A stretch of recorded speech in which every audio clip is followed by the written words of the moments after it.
The 13th of August 2024. I just see there that the Irish Army numbers have gone down to 6,000, which is very low. The guards there at one time were 13,000, I think. So 6,000. Nobody wants to join.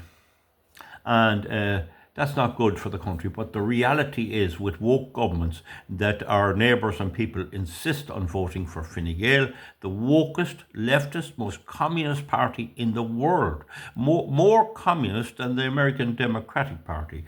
So how could you be a soldier fighting for the likes of Richard Bruton or Simon Harris or any of these idiots?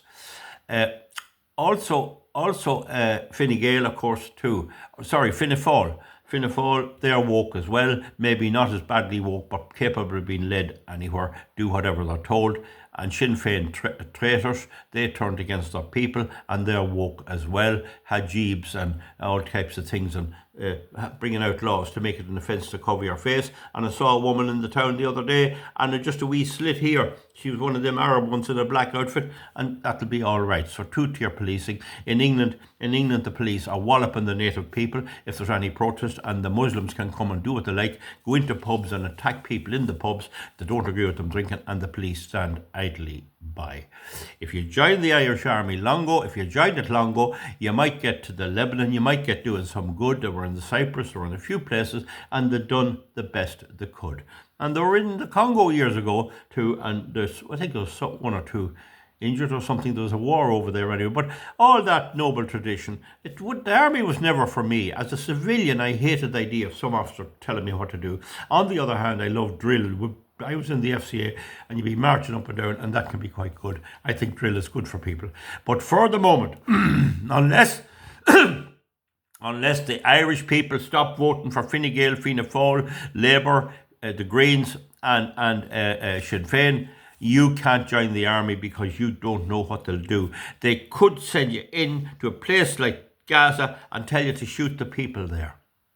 They could send you into a place like the Ukraine and then tell you go on and go into Russia, and you could end up in Russia on a prisoner exchange swap, spending 6 months in the gulag.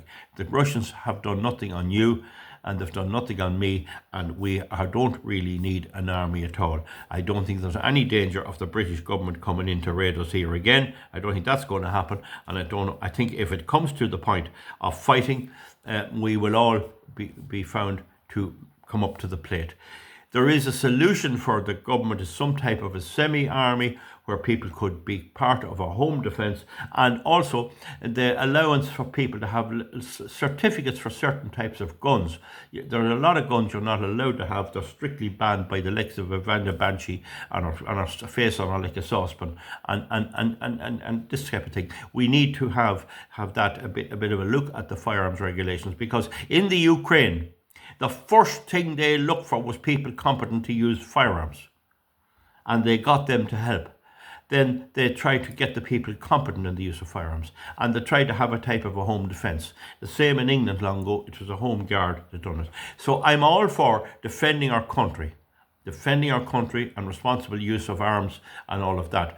But I'm not for, under a woke government, where you could end up enforcing laws so that a man can compete in women's boxing and all of this old baloney trash. And then they could appoint an LBGPQ top man over you, a captain, and he could be all kinds of a screwed up boy. He might be all right, he might not. You just can't generalise like that. But he'll not be chosen on his military ability, and he's the lad who'll be directing you to jump across the barricade and go on and face the fire, the machine guns. It's not on. I wouldn't have anything to do with it. I'd dump it for now. Let the government rethink. Let the people rethink. Let the people stop voting these woke governments in, and then we'll have a fresh look at it again. Okay, goodbye. We'll see you. Thank you very much. Bye.